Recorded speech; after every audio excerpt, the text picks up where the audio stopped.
네, 사랑합니다. 네, 사랑합니다. 네, 우리 오늘 혹시 다 받으셨나요? 효과적인 부르심? 못 받으셨나요? 우리 뒤에 있습니다. 우리 소요리 문답인데요. 오늘은 제가 좀 설명을 좀 해드리려고 오늘 그 오후 모임 후에 임시 재정 설명회가 있습니다. 관심 있는 분 남아주시고요. 오늘 제가 소요리 문답을 하면서 여러분 이게 얼마나 중요한지를 좀 먼저 말씀을 드리면 좋을 것 같아요. 우리가 1000년 동안 중세 카톨릭의 영향 아래 있었죠. 근데 그 카톨릭의 모든 병폐의 원인은 뭐냐면 우리가 인간의 공로로 구원을 받는다는 사상이에요. 하나님의 은혜에다가 인간의 공로가 더해져야 된다는 거예요. 그러니까 이제 막 면죄부도 파는 거예요. 면벌부, 벌을 면하는 그런 것을 돈 주고 살 수 있다는 거예요. 회개를 하지 않아도. 그래서 이제 그런 것들에 좀 회의를 가진 우리 루터가 이제 거기서 95개주 비텐부르크 그 문에 붙였어요. 근데 그게 그냥 거기가 대자보 많이 붙이는데 대자보를 막 붙이는데요. 그러니까 그냥 문제 제기하려고 한 건데 그게 뭐가 돼버린 거예요? 종교 개혁이 돼버린 겁니다. 그래서 이제 유럽 대륙의 종교 개혁이 막 시작되는데 이제 우리 한국 교회에 가장 큰 영향을 미친 나라는 어디일까요? 바로 스코틀랜드. 이제 미국을 통해서 왔죠. 스코틀랜드. 그러니까 미국도 맞아요. 미국도 선교였는데 그 원류가 스코틀랜드인데 스코틀랜드 장로교회의 모습을 가장 많이 닮은 교회가 바로 대한민국 대한예수교 장로회예요. 그래서 이제 이게 소요리 문답이 어디서 왔느냐? 그럼 가장 이렇게 원료를 찾아보면 스코틀랜드 장로 교회에서 온 거예요. 근데 이 당시에 이 잉글랜드가 세 가지로 나눠져 있었어요. 아일랜드 아시죠? 그다음에 북쪽에 스코틀랜드 그리고 남쪽에 이제 잉글랜드 이렇게 가지고 잉글랜드 그 영국 이렇게 세 나라로 나눠져 있었는데 이제 스코틀랜드는 왕이 약해가지고 이 귀족들이 장로교 개혁을 아주 잘했어요. 존 녹스를 통해서 존 녹스가 제네바에 가가지고 열심히 배워가지고 아주 잘했어요. 근데 이제 그 영국은 헨리 8세가 이제 결혼 문제 때문에 성공회로 자기가 이제 떨어져 나오면서 했는데 이제 그게 사실은 말이 종교 개혁이지 그냥 교황 대신에 왕이 교회의 수장이 되겠다는 거예요. 근데 그런 상황 가운데 있다가 여러 가지 역사적인 어떤 상황이 있었는데 결국 이제 그 전쟁이 났어요. 뭐 무슨 전쟁이냐면 영국의 의회파와 영국의 왕당파가 전쟁이 난 거예요. 전쟁이 났는데 당시 영국의 왕이 찰스 2세 1세 아니면 2세인데 1세였던 것 같아요. 제임스 1세였나? 스튜어트 왕조.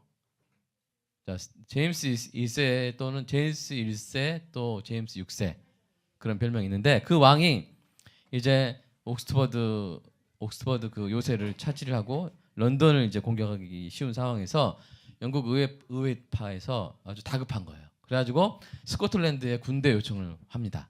그래서 스코틀랜드가 군대를 보내주되 조건을 거는 게 뭐냐면 웨스터민스터 총회에서 스코틀랜드와 영국이 함께 공동으로 교회 정치, 예배 모범, 신앙 고백을 하나로 통합하는 정말 순수한 종교 개혁을 총회에서 연구해서 그것을 같은 교회의 모범으로 삼자. 그게 뭐냐면 군대를 보내주는 조건이에요. 그러니까 되게 순수하죠.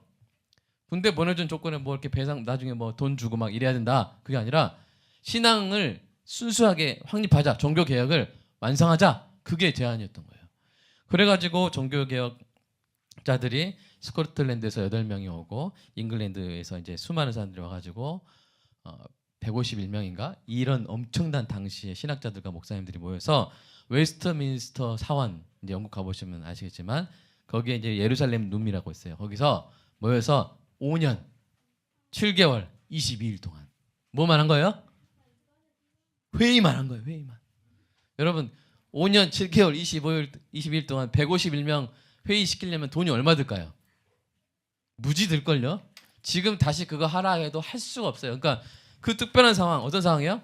영국의 왕당파가 영국의 의회파를 공격하는 그 상황에서 절박하니까 스코틀랜드 군대를 요청했고 스코틀랜드 군대는 그것을 통해서 뭐 다른 이익을 추구한 게 아니라 우리가 순수한 신앙의 모범을 확립하자 이런 역사적인 상황이 없을 정도로 그 상황에서 근데 엄청난 또 줄다리기가 있습니다. 제가 나중에 시간 날 때마다 말씀드릴 테니까. 근데 이제 보시면 정말 이 총회가 깨질 위기가 너무 많았어요.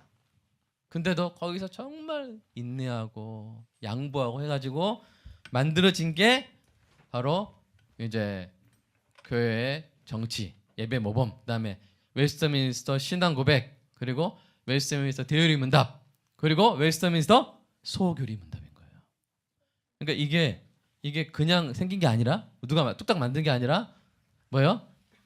5년 7개월 22일 동안 151명이 전쟁 상황에서 그 가장 최고의 당시의 신학자들과 목사님들이 그냥 거의 매일 모였다고 생각하면 돼요. 그렇게 모여가지고 완성한 게 바로 이거라는 거예요. 그리고 우리 대한예수교 장로교 헌법이 바로 그 웨스트민스터 총회 결과물을 그대로 가져온 거예요. 네. 그래서 여러분이 참 이게 그리고 이런 하나하나 문답이 성경 전체를 꿰뚫고 있는 저는 비교할 수 없어요. 그분들하고. 그분들은 성경을 완전 꿰뚫고 있었던 분들이에요. 그런 분들이 이렇게 가장 올바른 표현으로 이렇게 만들어 놓은 거라서 그래서 이제 우리가 다음 주 직분 교육 하잖아요. 직분자들은 웨스터민스터 소요리 문답을 사실은 달달 외워야 되는. 근데 우리가 너무 바쁘잖아요. 현대 사회가 할 게 너무 많아요. 그래가지고 어쨌든 요런 때라도 여러분이 그때 이런 게 있구나 하면서 배우시고 이렇게 왜냐하면 이제 직분 제가 이제 임직식이나 임명식을 공부하다 보니까 그런 게 있더라고요. 그 당신들은 여러분은 웨스트민스터 소요리 문답, 대의리 문답, 웨스트 신앙 고백서, 그다음에 교회 정치 모범 이런 것들을 자신의 것으로 봤습니까? 그거를 인정하고 고백합니까? 이렇게 그런 질문이 있으면 네 하고 대답을 해야 되거든요. 근데 이게 그러려면 뭐 해야 돼요? 알아야 되잖아요. 근데 제가 가르친 적이 없는 거예요. 그런 것들을. 근데 그게 그냥 뭐 하루 이틀에 가르칠 수 있는 게 아니고 그러니까 야 정말 이 장로교는 특별히 다른 어떤 교단보다 공부를 너무 많이 해야 되는 거예요. 이렇게 성도들이. 직분 하나만 해도 그걸 다 알아야 되니까. 그래서 야 이게 좀 공부를 많이 해야 되고 그래서 하여튼 이제 오후 시간은 열심히 우리가 뭐 하는 시간입니까? 공부를 해야겠다는 생각이 들었어요. 그래서 이런 것들을 평소에 우리가 배우고 해야 그때 딱 했을 때 저 압니다. 저 그거 제 신앙 고백을 인정합니다. 이렇게 할 수 있도록 이렇게 오후 시간은 제가 열심히 공부해서 우리가 정말 이 장로교회의 특성 열심히 공부한다는 거 이런 공부해서 저 신천지나 이런 것들이 이런 존재들이 와서도 다 나가 떨어지게 우리 교리 공부를 안 하니까 신천지들이 막 이렇게 달라붙는 거예요. 가지고 제가 아는 목사님은 교회 홈페이지 들어가 보세요. 베샬롬 교회 홈페이지 들어가 보세요. 신천지를 그 다음에 1번 금합니다로 써놨을까요? 신천지를 환영합니다 써놨을까요? 네, 그 교회는 특이해요. 홈페이지 딱 보니까 신천지 방문 환영 이렇게 써놨더라고요. 그래서 처음에 목사님 이거 잘못됐어요 할 뻔했는데 그게 아니라 오라는 거예요. 들어와. 왜냐하면 그 교회는 맨날 하는 게 뭐 도르트 신조 하이데벨 요리 문답 그다음에 소요리 대요리 문답 다 가르치는 거예요. 그러니까 성도들이 건강해 버리는 거예요. 이게. 그러니까 몸이 건강하면 감기 바이러스가 들어와도 감기 걸려요 안 걸려요? 안 걸려요.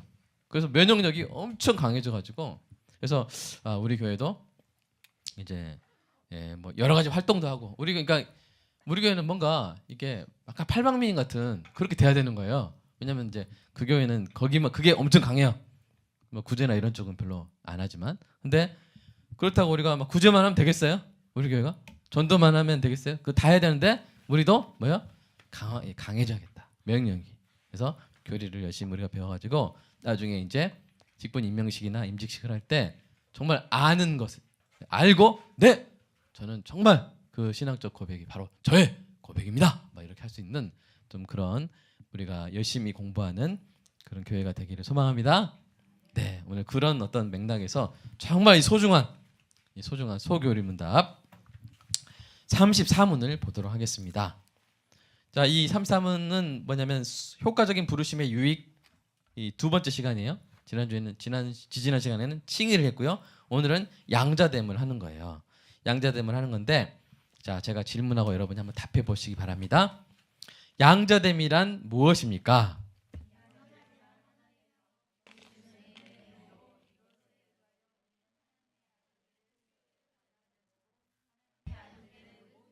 그건에 대한 권리를 갖습니다. 여기서 제가 일부러 값없이 주시는 그 프리라는 부분을 쳐놓은 것은 어떤 분은 자유로운 은혜라고 해석을 하더라고요. 근데 제가 여러 가지를 살펴보니까 값없는 은혜가 더 많더라고요. 네, 그래서 이제 값없이 주시는 은혜로 오늘 이제 바꿨고요. 자, 이 양자됨이란 뭘까요? 여러분 양자하면 좀 친자보다 못한 개념 같죠? 그죠? 그런데 이 성경에서 신약 성경에서 또 로마 시대 양자는 어떤 의미냐면 완전한 상속권을 가진 자녀라는 뜻이에요. 그러니까 많은 자녀가 있지만 그 가운데서도 나는 나의 지위와 권리와 이런 것들을 주된 권리를 예를 들어서 뭐 하준이에게 또는 하늘에게 주겠다 하는 그 완전한 상속권을 가지는 자녀를 양자라고 하는 거예요. 그러니까 약간 다르죠 우리나라랑. 우리나라는 대가 끊길까봐 이렇게 데려오는 또는 이제 입양해서 불쌍해서 이렇게 입양하거나 그런 약간 친자보다는 약간 떨어지는 것 같은 그런 느낌일 수 있는데 그게 아니라 이 신약 성경에서의 양자는 완전한 상속권을 지닌 자녀라는 뜻입니다. 그래서 양자됨의 결과 신자는 하나님의 자녀가 되고 하나님의 자녀들이 가지는 특권을 소유한다고 오늘 이야기한 거예요. 하나님 그 자녀들을 어떻게 생각하실까요? 눈동자처럼 보호하십니다. 여러분 눈동자처럼 보호한단 말이 무슨 말일까요? 무슨 말인지 실험해 보겠습니다. 자, 두 분씩 짝 적어주시고 한 분이 눈을 딱 찌르려고 한번 해보세요. 그러면 한 분은 이렇게 딱 막는 거예요. 자 시작. 예. 하면 여러분 이게 사람은요 진짜 기가 막힌 게 사랑 다툼은 교회에서는 네. 자 제가 무슨 말이에요? 자 우리가 정말 애들도요 이 지난주에 이제 아내 생일이어서 이제 장모님 같이 뵈러 왔는데 그 장모님 집에 닭장이 있습니다. 닭이 6마리 있는데 닭이 알을 낳은 거예요. 근데 그 알을 빼와야 되잖아요. 근데 이제 동화가 이렇게 동화 있나요 여기? 없죠. 마음껏 얘기하겠습니다. 그래서 이렇게 닭장에 들어가서 이렇게 알을 꺼내는데 닭이 갑자기 얼굴을 쪼아버린 거예요.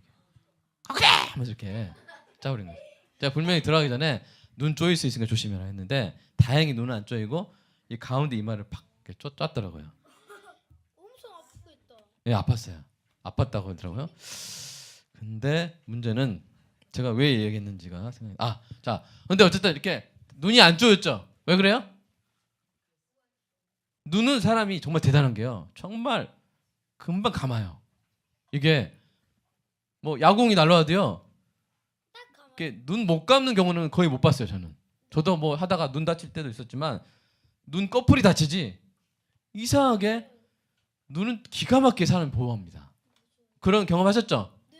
예. 엄청 많이 했어요. 그러니까 엄청 세게 던진 강속. 그랬는데 꼭 눈은 감죠. 눈은 감거나 피하거나 그죠?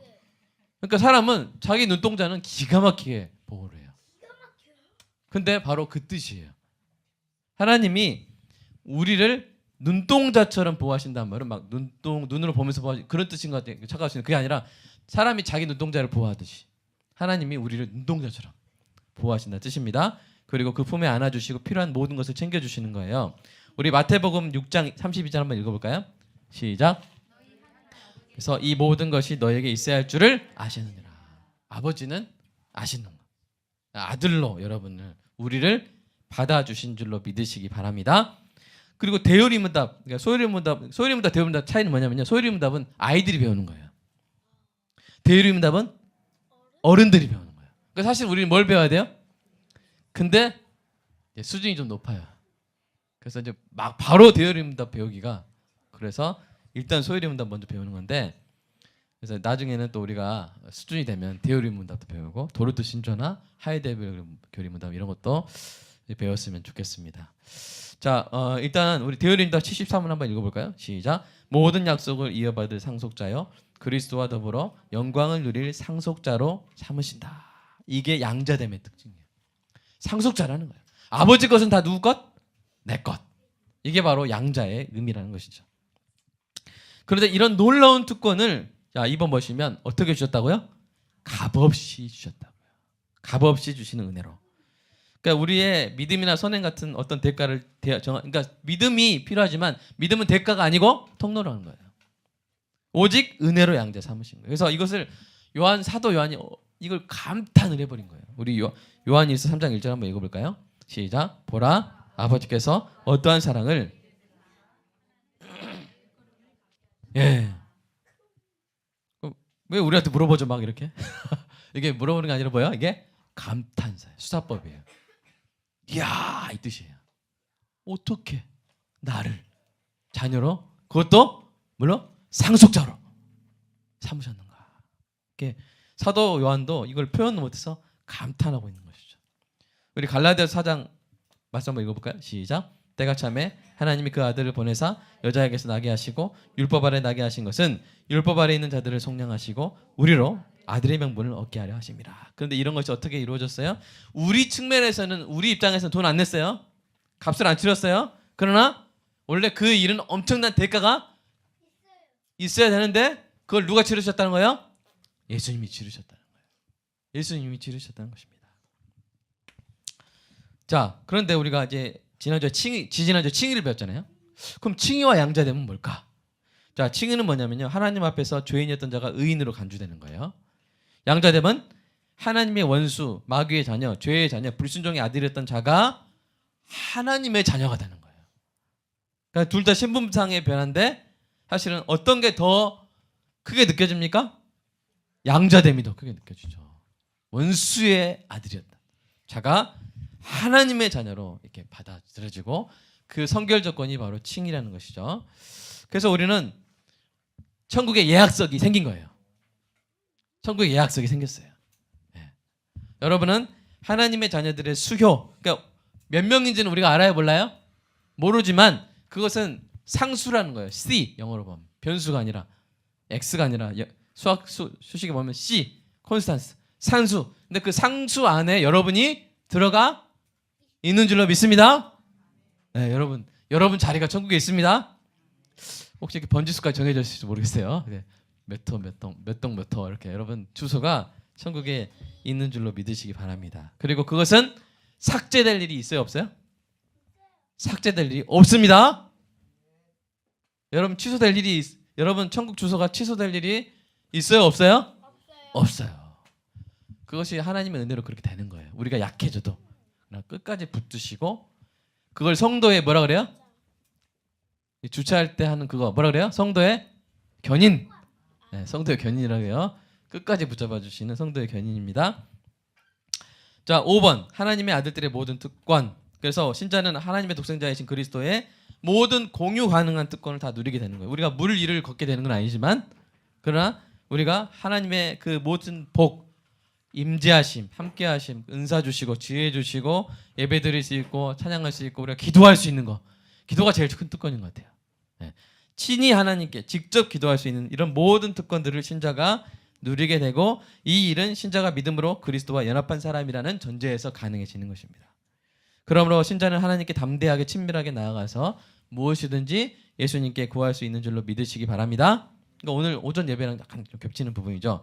그러면 여러분이 이렇게 생각해 주세요. 나는 정말 하나님의 자녀인가? 어떻게 알 수 있지? 그래서 양자됨의 4가지 증거를 오늘 좀 배워보도록 하겠습니다. 자, 너버트 홀덴이라는 신학자가 로마서 8장에서 그 보고 이렇게 생각이 낸 건데요. 우리가 하나님의 양자라는 하나님의 자녀라는 4가지 증거가 있다는 거예요. 그 첫 번째는 뭐냐면 우리 12절부터 14절까지 먼저 보여줄 수 있나요? 다 있나? 여기 이따 이거 먼저 읽어보겠습니다. 시작. 첫째 증거는 우리가 하나님의 영으로 인도함을 받는다는 사실이며 14절에 나와요. 이게 14절이 어느 14절이냐면 로마서 8장 14절이에요. 거기로 뛸 수가 있나요 혹시? 예, 한번 14절 한번 읽어볼까요? 시작. 무릇 하나님의 영으로 인도함을 받는 사람은 곧 하나님의 아들이라. 근데 12절 13절 보여주세요. 12절 13절 여기 보시면 이게 무슨 말이냐면 하나님의 영으로 인도함을 받는단 말은 육신에 져서 육신대로 사는 게 아니라 영으로서 몸의 행실을 죽이는 삶을 하나님의 영으로 인도함을 받는 삶이라는 거예요. 그러니까 여러분 보시면요, 여러분 예수 믿고 난 다음에 이 죄를 막 짓고 나면 마음이 편해요, 불편해요? 불편해요. 그러니까 그 다음부터 그거를 쉽게 저질러요, 아니면은 이제 멈칫하게 돼요. 멈칫하게 되고 그랬을 때 결과가 좋을 거예요. 그러면 그 다음부터는 죄를 짓는 게 아니라 선을 행하게 돼요. 이렇게 성령님이 끊임없이 우리에게 가르치시고 책망하시고 그래서 우리를 뭐 해 가시는 거예요? 다 14절. 14절 인도해 가시는 거예요. 이 인도함을 느끼고 경험해 보신 분 아멘. 그러셨을 거예요. 예수 믿으면 이게 반드시 있어요. 참된 신자에게는. 그게 무슨 증거다? 그게 뭐에 대한 증거다? 첫 번째, 그게 바로 첫 번째 증거인데 바로 여러분이 하나님의 아들이라는 증거예요. 아멘. 그래서 여러분이 죄를 지었는데 무지하게 힘들다. 마음이 무지하게 힘들다. 그러면 무슨 증거예요? 여러분이 하나님의 아들이라는 증거예요. 자, 두 번째 증거는 뭡니까?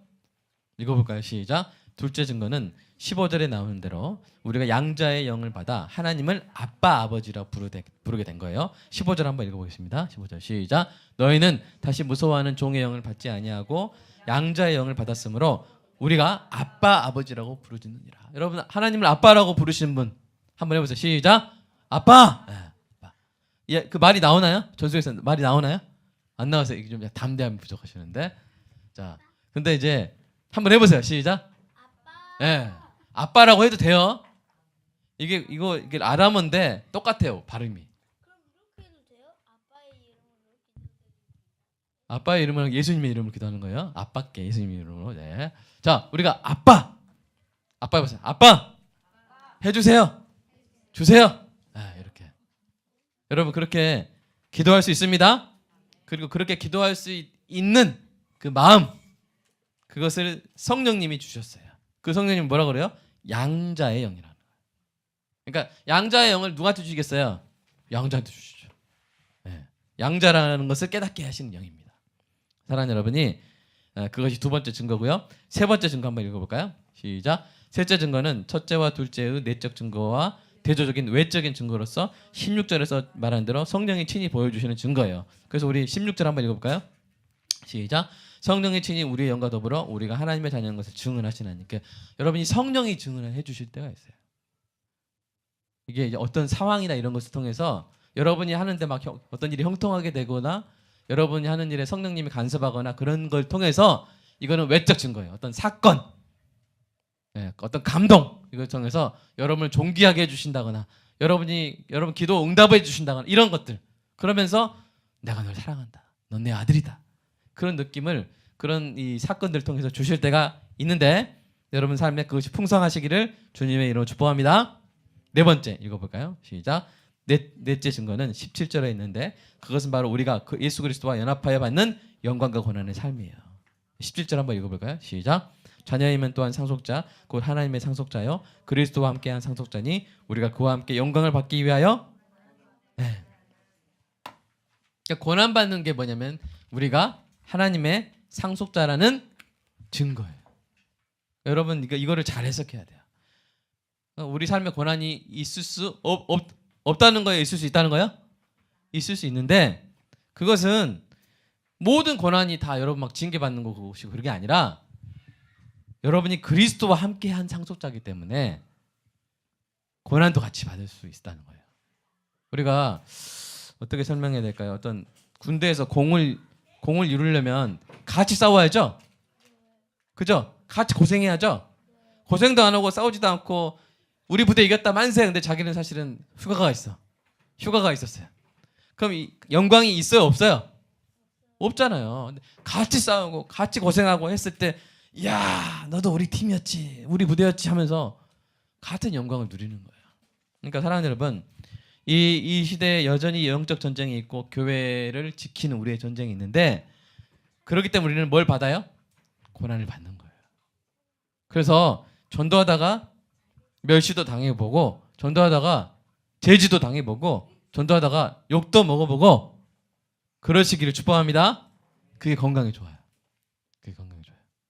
그래서 좀 너무 고난이 없다 삶에 그러면 좀 아쉬워하시고 내가 왜 이렇게 고난이 없지? 왜냐하면 그 전도나 이런 선교나 이런 역사에 내가 동참하지 않기 때문에 고난이 없을 수도 있다는 거예요. 그럴 때는 이제 그런 게 동참하다 보면 고난도 받고. 그래서 예수의 흔적이 내 삶에 있는 것에 대해서 여러분이 내가 하나님의 자녀니까 이런 일도 있구나. 이런 일도 있구나. 감사하다 하는 그렇게 증거로 받아들이는 은혜가 있기를 축복합니다. 이렇게 네 가지 증거를 우리 함께 배웠고요.